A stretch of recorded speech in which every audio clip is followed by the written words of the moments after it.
The Bible is full of images expressing themes that run right through the whole narrative. We need to examine each of these images closely. We need to see how they all connect us to the larger story. We need to read the images.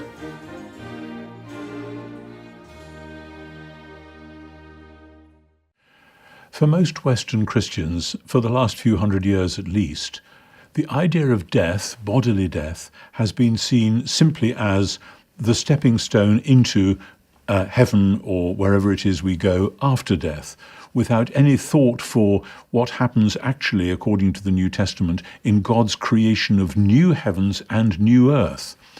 And so for many Christians, death has been seen as just a gateway into new life. And so it's not anything to worry about from that point of view, and we shouldn't be grieving over people who've died. So some people have taught. I remember going to funerals when I was a boy, and people who were being quite careful not to cry, not to weep, because whoever it was that had died had gone to a much better place. Well, the whole question of grief over death is something we may return to, but we have to remind ourselves that in the New Testament, death is the enemy. It is the last enemy, according to Paul in 1 Corinthians 15, but it is not a kind, gentle friend ready to usher us into the presence of God. It is the negation of all that is good in creation. It is the moment of chaos, of dissolution, of God saying we cannot allow the corruption that has been introduced into the world through sin and folly. We cannot allow that to have free room to go on. God will not forever endorse the people that we have made ourselves into. Paul says in Romans 8, the body is dead because of sin. Then he does say the spirit is life because of righteousness, but how that works out is a whole other story to which we will return. The point is this: we have so easily imagined that it's just death and then heaven, and then we've forgotten that actually death is the destruction of the good creation, and that God's ultimate purpose is the reconstruction of heaven and earth and the resurrection to a new body which will be able to inhabit that new heavens and new earth. The original creation then has to be seen as good but transient. When God made the world, he made it very good, as Genesis says, but it was a project. It was going somewhere.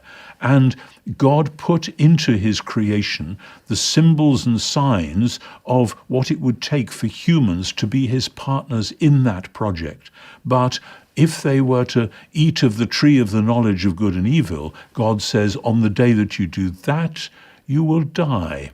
Now, people have said, but they did it and they didn't die that day, but that's simply a misunderstanding of the Hebrew idiom. On the day that you do it, it doesn't mean within the 24-hour period immediately following your eating. Rather, it means once you do that, then you have signed up to death, and that's what's going to happen. And so Genesis 5, which tells the story of Adam and Eve's descendants, has ringing like a great bell through that chapter. So-and-so did this, he lived so-and-so, and then he died, and he died, and he died.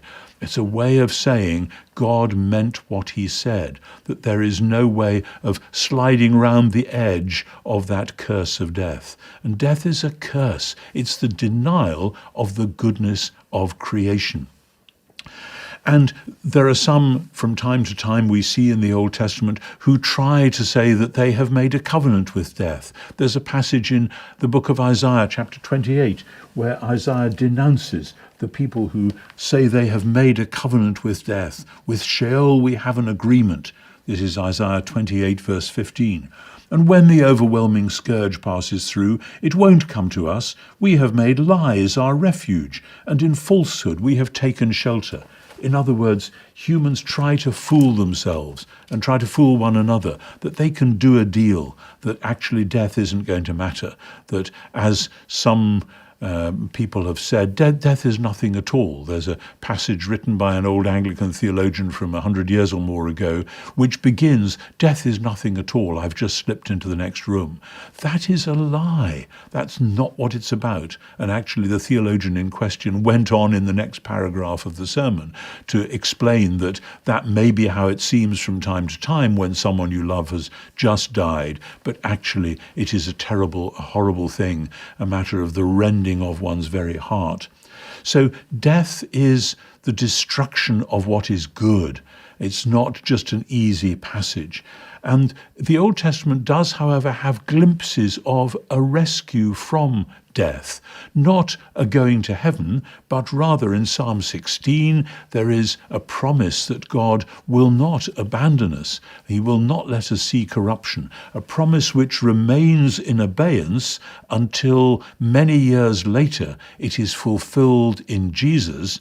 And then the book of Acts picks that up and quotes Psalm 16 in relation to Jesus, who was raised from the dead, and then going on to the promise that one day all Jesus' people will be raised from the dead, not just going to heaven, which interestingly the New Testament does not hold out as the ultimate goal at all, but rather the new world in which death will have been defeated. That's the point of it all. So the little hints that you get in Hosea chapter 6, in Ezekiel 37, and then a bit more explicitly in Daniel chapter 12, one of the passages which the later rabbis loved to quote when they were talking about resurrection.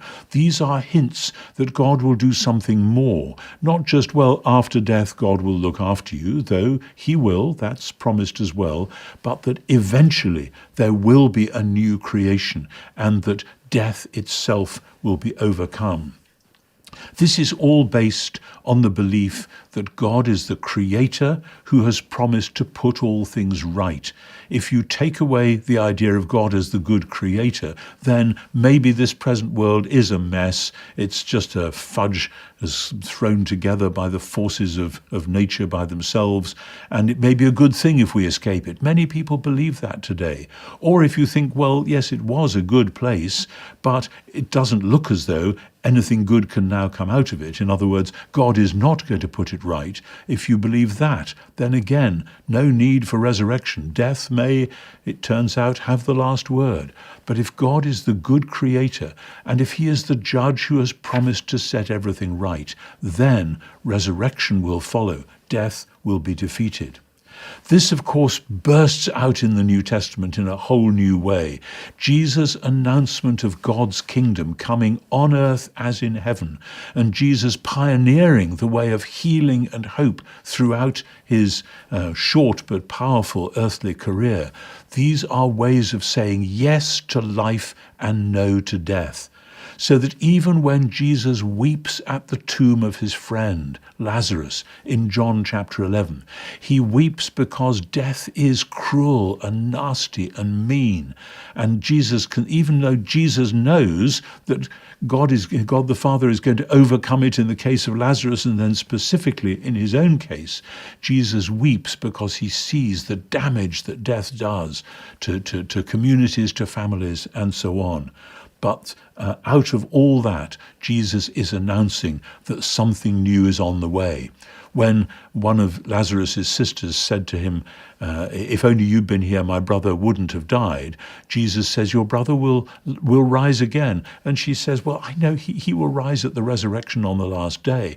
And Jesus says, I am the resurrection and the life. Resurrection has come to life and is standing here talking to you. And so this is a way of saying death does not have the last word. And so resurrection is a way of talking about God's undoing of the destruction which death has brought about. And that therefore is also to do with forgiveness. Death comes because humans rebel against God. Resurrection and forgiveness go hand in hand. They are God's way of saying, I will make all things new. I will put everything right. And so in the New Testament, we can see that the idea of death is made into something which we can experience already in baptism. In Romans 6, Paul talks about dying with the Messiah and already rising with him, so that if you are a baptized and believing Christian, then there is a sense in which you have already passed from death to life.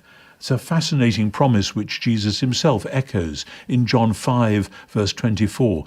If you are part of the Messiah's family, you will not come into judgment. You've already passed from death to life. So that after death, there is life with the Messiah in the temporary state, and then the fullness of resurrection life eventually.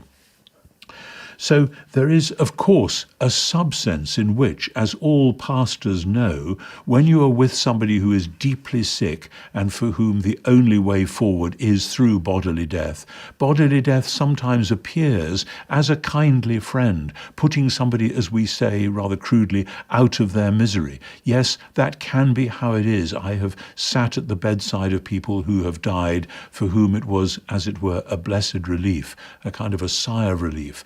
But in the larger scale, that's not what was going on. Death is not a kindly friend. Death is the last enemy.